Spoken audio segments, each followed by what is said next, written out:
42 evangelical churches sa first and second district of Cagayan de Oro. Og usa sa amo ang core value nga mahimo og konsensya sa atong nasod, dakbayan sa atong komunidad. Ilabi na sa mga isgutanan na may kalabutan sa katawhan o sa kalambuan sa atong nasod ng Pilipinon.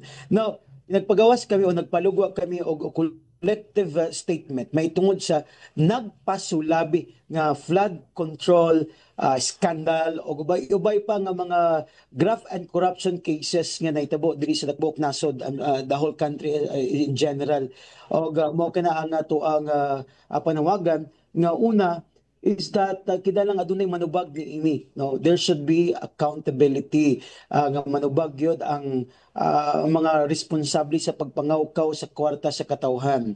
Ikaduha nga kinahanglan nga magbigilante or the people should be vigilant, kinahanglan magbinantayon kita and dili ta magpabilin ang giawag ang mga katawan sa nasod nga dili magpabilin sa pagpakahilom.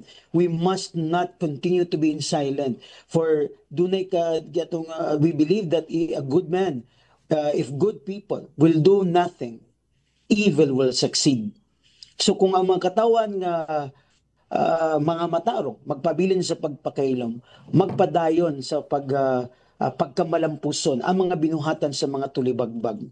And panawagan sa nato, we stand by the people regardless of religion, regardless of gender. Ay panawagan nato kitang tanan nga mga katawhan sa tibuok nasod nga maghiusa sa pagpanawagan og kaangayan, hustisya apan dili lamang dili sa pamaagi nga violente apan pinaagi sa mga pag-ampo, no. We do not call for violent actions, but we are calling for the people for prayer, fasting and prayer, that we will unite in prayer to call all leaders to be accountable with all this graft and corruption nga ilang gihimo sa atong nasud ng Pilipinas. Imagine, billion-billion man di atong mga kwarta. Unya, daghan sa atong mga katawan sa Pilipinas ang maglisod sa pagkaon tulo ka beses sa usa ka adlaw. Daghan sa atong mga katawan ng tawo walay mga panimalay, walay mga yuta, mga squatter sa kaugalingom na atong nasod.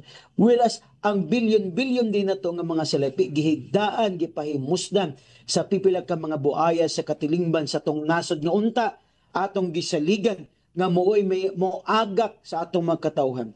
No, tinuod gid Bombo Lawrence na ang nakapalugmok sa nasod sa Pilipinas dili man ang baha kundi ang pagpangawkaw sa mga katawhan nga naglingkod